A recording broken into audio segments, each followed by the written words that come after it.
Jeg skal fortælle noget om eksponentiel funktion. Jeg vil starte med at fortælle lidt om lineær vækst. Og forskriften for en lineær funktion, det er y lige med ax plus b. Jeg vil komme med et eksempel på en lineær funktion. Hvis man siger, at for eksempel er man ude og køre taxa, og man siger, at det koster 40 kroner i startgebyr, og man kører 16, og det koster 14 kroner per kilometer. Så er x simpelthen det antal kilometer, du kører i taxaen, og y, det er simpelthen prisen for turen.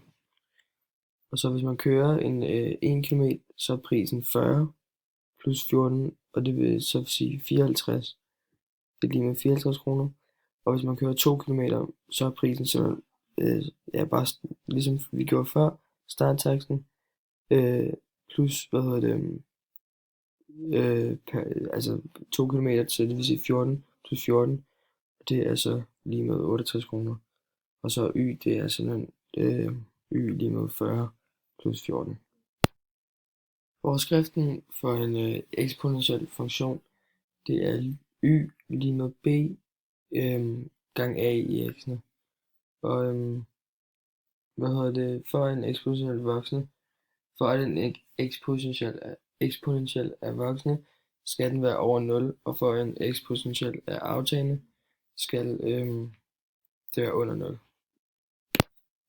Nu vil jeg fortælle lidt om kapitalfremskrivning. For eksempel hvis der sættes 5.000 kroner i banken til 8%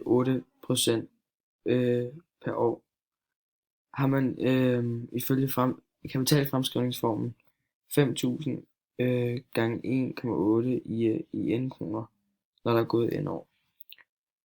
Og på den måde så bruger man skrivemåden med x og y, og kalder antal år for x og kapitalen for y.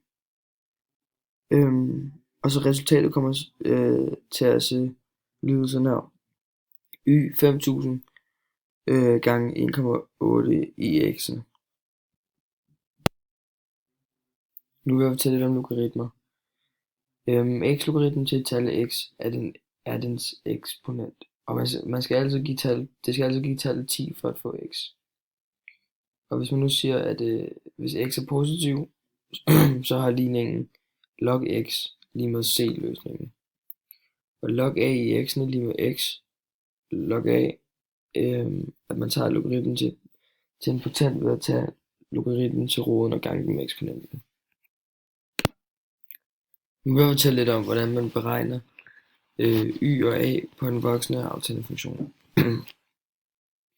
Hvis man skal beregne y på en voksende funktion, så kan man bruge formlen y lige med b2 i x'ene divideret med t2 lige med b a i x'ene.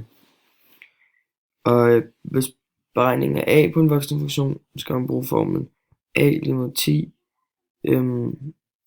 i parentes log 2 divideret med t2. Beregningen af y på en aftagende funktion, så skal man bruge formlen y lige med b i parentes, så en halv i parentes i x divideret med t 1 divideret med 2.